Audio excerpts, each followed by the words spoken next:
Now let's talk about combination. In a classroom, a lecturer randomly picks 2 of 5 students, meaning there are 5 students and the lecturer wants to pick only 2 to test their knowledge of probability.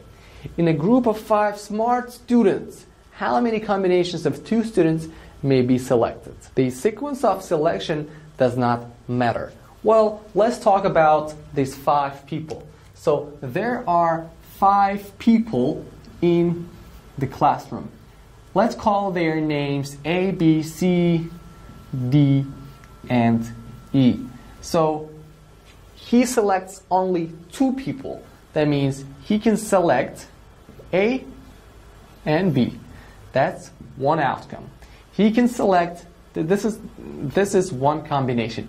He can select A and C, A and D, A and E, and then he can also select B and C, B and D, B and E, C, D, C, E,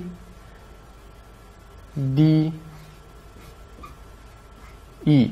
So overall you can select 1, 2, 3, 4, 5, 6, 7, 8, 9, 10 combinations of people. And the sequence of selection does not matter, meaning A, B, if the lecturer is choosing A, B, it's the same as B, A.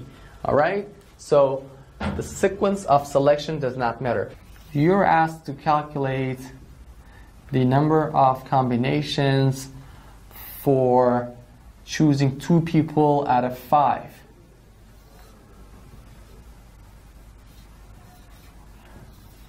N factorial divided by small n factorial n minus small n factorial. That means factorial sign means, for example, the big N is the big N is the total number of people, which is 5. So 5 factorial means the product all the numbers up to 5, meaning 1 multiplied by 2 multiplied by 3 multiplied by 4 multiplied by 5. And the factorial of small n, which is 2 factorial, would be 1 multiplied by 2. Alright? And now let's calculate this using the formula. So n factorial would be 1 multiplied by 2, 3, 4, and 5. Small n factorial would be 1 multiplied by 2. And the big N minus the small n is equal to 3 and factorial, right? So we're going to rewrite this here, and 1, 2, 3, 4, and 5. 1, 2, and we can also open this up. And as you can see, we can actually cancel these 3 numbers out, and we will be left with 20 divided by 2, which is equal to 10. So 10 numbers as we got here, and 10 numbers using the formula. So combination formula gave us the exact number of combinations if we choose 2 people out of 5 students. Now let's talk about permutation. So what is permutation? So permutation is something very close to combination, but here the order does matter. For example, now let's assume the same people again in the classroom. A, B, C, D, and E. Now the lecturer wants to pick 2 people for 2 different questions. For question 1 and question 2, he chooses a combination of people And the question is, how many types of combinations can he choose so that these people do not solve the same question twice, all right? So what he can do is the same, all right? So A goes for the first question, B goes for the second question.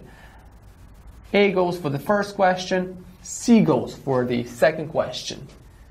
A, D, A, E, B, C, B, D, B, E, C, D, C, E, D, E. Now that we have all the combinations, 1, 2, 3, 4, 5, 6, 7, 8, 9, 10. What we can do is we can continue this, switching the pairs. Now A goes for the second question, and B goes for the first question. Meaning he will solve the second question, and B solves the first question. So this is another combination where you can arrange the students. So what you do is you just flip this. So AB is BA, AC is CA, D, A, E, A, C, B, D, B, E, B, D, C, E, C, and E, D. So here again we have another 10 combinations, and overall we have 20 combinations. I mean, good news, you don't have to count and do the same combinations for each of the questions. What you can do is you again can use the formula. Now this time it's the formula of permutation. Now the formula of permutation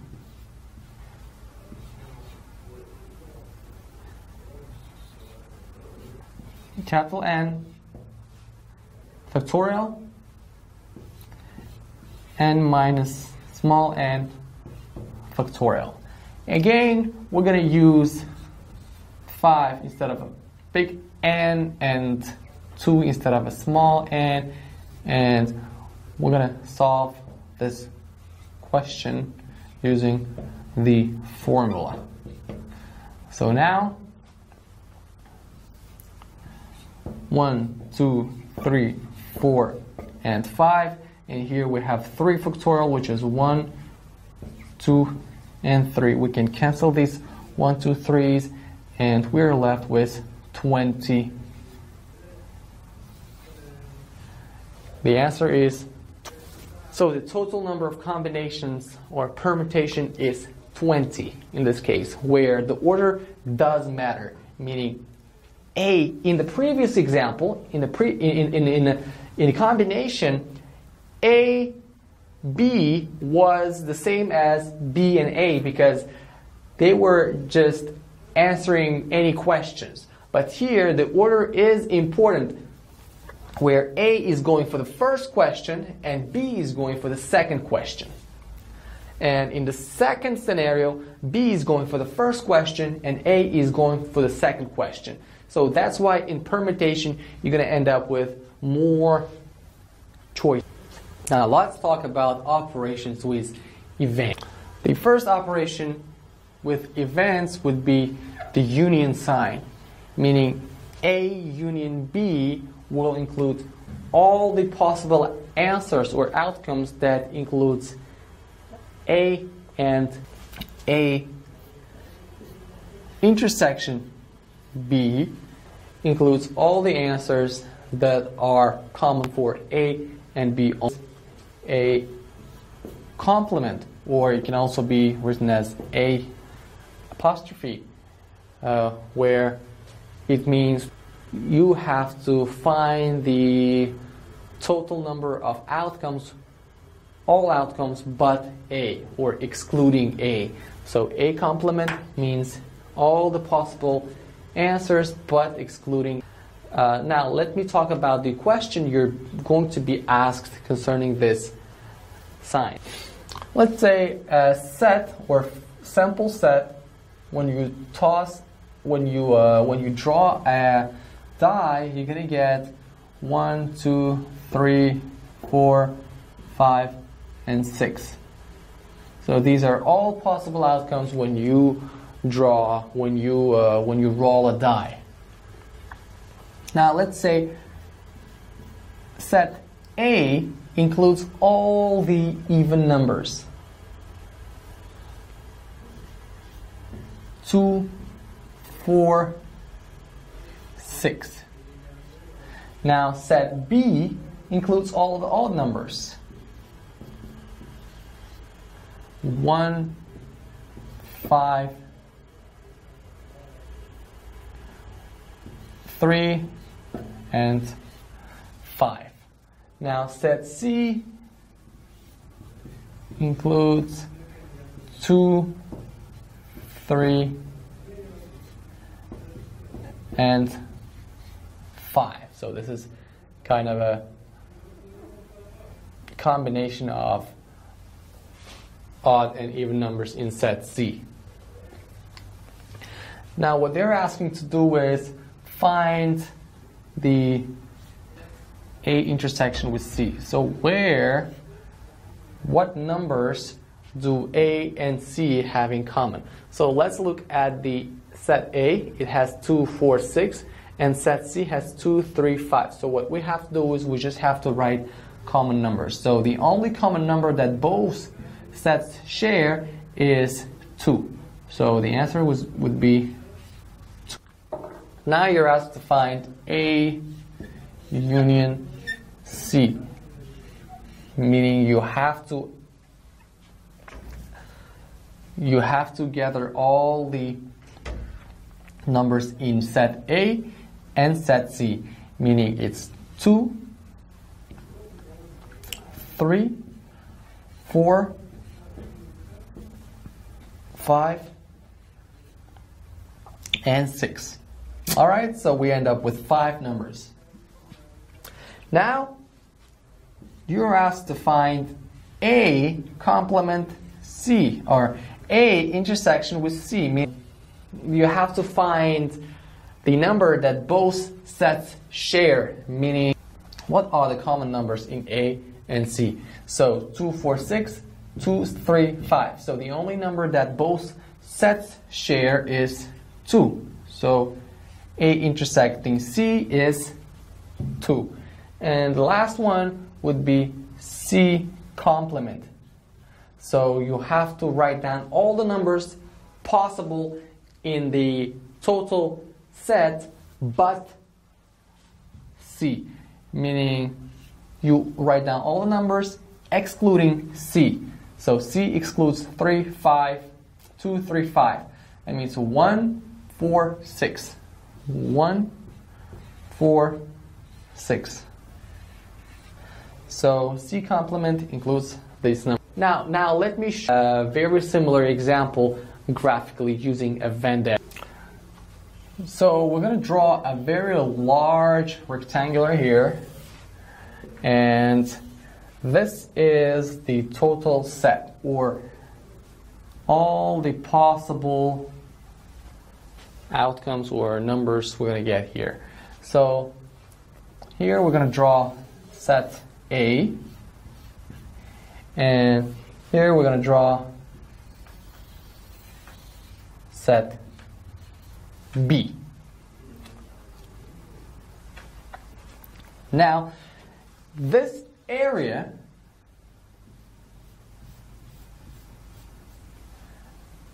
is the area that both sets share. So, using the signs, we can write it as A intersect B. So that's A intersect B. What about this red area? How would you draw this area?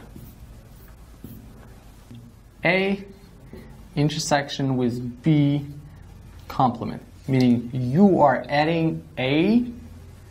If we write just A, we will include this area too. So we want to exclude this B area. So that's why what we do is we kind of add the shared part and then excluded. A complement B. A intersect B complement. But what about this? So any area beyond A and B. So any area beyond A and A complement intersection with B complement, right? So meaning it's excluding A and B and the intersection part. Now we'll try to solve a real problem using the Venn diagram. Question. On quantitative methods module for 600 CIFS students at Wide, 480 passed the in-class test and 450 passed the final exam. 390 students passed both exams. Due to high failure rate, the module leader decides to give a passing grade to any student who passed at least one of the two exams. What is the probability of passing this module? So for this question, we can make our lives easier by drawing a Venn diagram. So now we have a set of people who passed in-class test. Let's say in-class test would be A, and a lot of people who couldn't pass in-class test, but they passed final exam. That's going to be B. And this is all 600 students. And then we have some people actually that passed both tests, final exam and the in-class test. Now the question is asking, what is the probability of passing this module if the module leader decides to pass any student who passed at least one? At least one meaning this, or this. So anybody in this two circles will pass. So we have to find the probability of this area out of this area. All right, so our S is equal to 600, and people who passed the in-class test is 480 students, and people who passed only final exam is 450 students. And A intersect B, or people who passed both tests, is 390 students. All right, now what we need to do is we need to find the probability of A or B. So in order to do that, we have to divide the probability of A or B. What we do is we have to divide those who passed at least one subject by total number of students.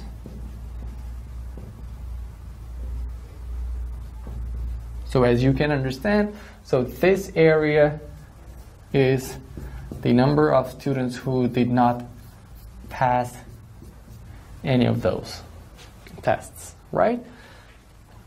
And this area is who passed.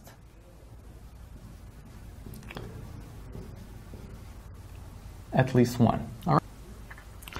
And we need to find probability of A union B, meaning A and B. All right? So in order to calculate A and B, the probability of A and B, what we do is we have to add probability of A plus probability of B, and this is something very important. If we add this and this, we will be counting this common area twice. That's why what we have to do is we have to subtract this part from the final answer, meaning probability of A plus probability of B minus probability of A intersection B. All right? So in our case, that would be probability of A is equal to 480 out of 600 plus probability of B is 450 out of 600 and minus A intersect B is 390 out of 600, and we're going to get 540 out of 6. So 0.9 is our answer. That means 9% of students pass the most. Thank you for watching this video, and I hope you will be doing a lot of exercises in order to understand this topic, because understanding this topic comes from doing some extra work on your own.